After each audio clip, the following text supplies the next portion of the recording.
안녕하세요. 오늘 여러분과 함께할 인천 서부경찰서 권병철 경감이라고 합니다. 딥페이크라는 단어 모두 한 번쯤은 들어보셨을 거예요. 딥페이크는 AI 기술을 이용하여 만든 가짜 영상을 말하는 건데요. 그렇다면 여러분들이 지금 보고 있는 제 모습은 진짜일까요? 아님 가짜일까요? 사실 기술 자체가 아니거든요. 범죄의 약 96%가 바로 영상이라는 점. 단순히 하거나 하는 것만으로도 처벌받을 수 있다는 점도 꼭 명심해 주시기 바랍니다. 본래 딥페이크는 영화나 교육자료 등을 만들기 위해 개발된 기술이에요.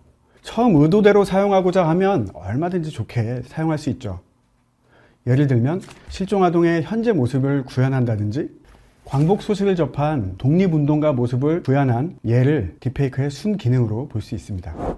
요즘 딥페이크 범죄가 굉장히 사회적 이슈로 대두되다 보니까 많은 분들이 딥페이크 그 자체를 부정적으로 생각하는 경향이 많아요.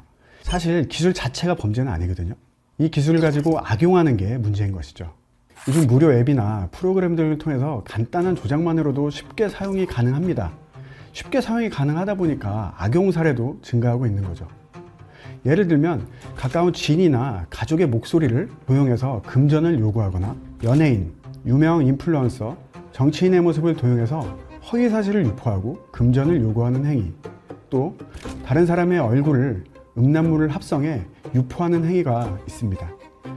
이 중에서 가장 심각한 건 딥페이크 범죄의 약 96%가 바로 성 관련 영상이라는 점입니다.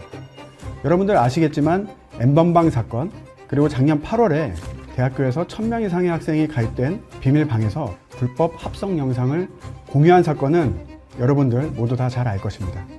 문제는 범죄 피해자를 검거했더니 80%가 청소년이었다는 충격적인 결과도 밝혀졌습니다. 물론 저희 본청에서도 교육자료를 하달했고 그 교육자료를 가지고 저희 관내 초, 중, 고 약 100여 개 학교가 있는데 저희 학교 전담 경찰관이 전부 직접 찾아가서 얼굴을 마주보면서 집중적인 교육을 실시했습니다.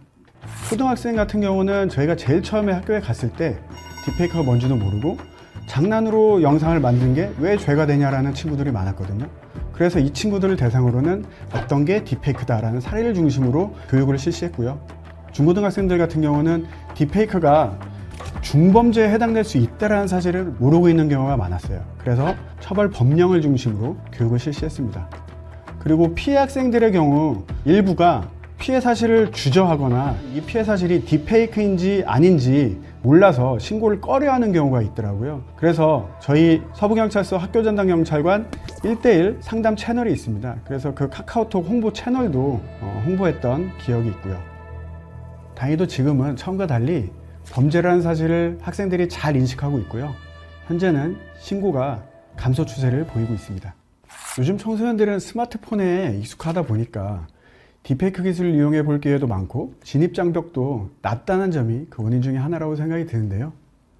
더군다나 온라인상의 익명성이 보장되고 아직 성숙하지 못한 나이대 죄책감이나 도덕적 고민이 덜해지고 심지어 텔레그램 같은 경우는 군중심리까지 작용할 수 있기 때문이죠. 일반적인 특징이 없는 걸 특징이라고 할 수 있습니다. 그만큼 접할 수 있는 루트가 많다는 건데요. 예를 들어 친구를 통해서 우연히 접할 수도 있고 관련 기사를 통해서 처음 접하고 모방심리나 호기심을 느껴서 자발적으로 가담하는 사례도 있고요. 또 보통의 경우는 호기심이나 개인의 성적 만족을 위해서 자발적으로 가담하는 사례가 가장 많다고 볼 수 있습니다. 이러한 딥페이크 범죄가 다른 범죄와의 연관성이 있는 경우도 있어요. 예를 들어 요즘 청소년들이 불법 사이버 도박을 하는 경우가 종종 있거든요. 근데 이러한 학생들이 도박 자금을 마련하기 위해서 딥페이크를 유통하게 되고 유통으로 얻은 그 수익금으로 다시 또 불법 도박을 하게 되는 거죠. 이렇게 계속 악순환이 반복되는 경우가 있습니다. 영상이나 사진에 타인의 모습을 도용하여 음란물을 만드는 행위는 장난이 아닌 명백한 성범죄입니다. 청소년이든 성인이든 딥페이크 범죄 시 모두 처벌 대상이 될 수 있는데요. 본인이 만드는 것은 물론 타인에게 제작을 의뢰하는 것도 처벌 대상이 되고요. 돈을 받고 영상을 보내주는 판매 행위, 그리고 돈을 받지 않고 영상을 보내주는 배포 행위, 영상물을 구입하는 행위 역시 모두 처벌 대상이 됩니다. 그리고 단순히 소지하거나 시청하는 것만으로도 처벌받을 수 있다는 점도 꼭 명심해 주시기 바랍니다. 예방법에 대해서 설명을 드릴게요. 개인 SNS나 인터넷에 개인의 사진이나 명함 등 개인 정보를 올리실 때 최소한 본인의 정보가 딥페이크에 악용될 수도 있다는 사실과 경각심을 가지고 개인정보를 올려주시는 걸 추천드립니다. 그리고 출처가 불분명한 링크는 열람을 금지해 주시고요. 링크를 열람하게 되면 악성 코드가 심어져서 본인도 모르는 사이에 내 사진이나 파일이 남에게 도용되는 경우가 있습니다. 그리고 콘텐츠 출처를 확인을 해야 돼요. 신뢰할 수 있는 미디어나 공식 출처를 확인해 주시고요. 불법 콘텐츠로 의심되는 경우에는 클릭을 하지 말기를 당부드립니다. 만약 딥페이크 피해를 당했다면 즉시 신고를 해 주시고 증거를 확보해 주셔야 됩니다. 물론 담당 수사관님이 증거를 확보해 주시겠지만 사이버 범죄의 특성상 증거가 삭제되면 수사에 난항을 겪을 수 있기 때문에 여러분들이 피해 사실을 확인한다면 즉시 피해 사진, 영상, 그리고 채팅을 꼭 저장하거나 캡처를 해 주시고요.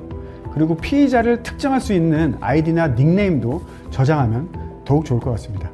다시 한번 말씀드리지만 만약 딥페이크를 볼모로 협박을 당하고 있는 경우 주저하거나 망설이지 마시고 꼭 신고해 주시기 바랍니다.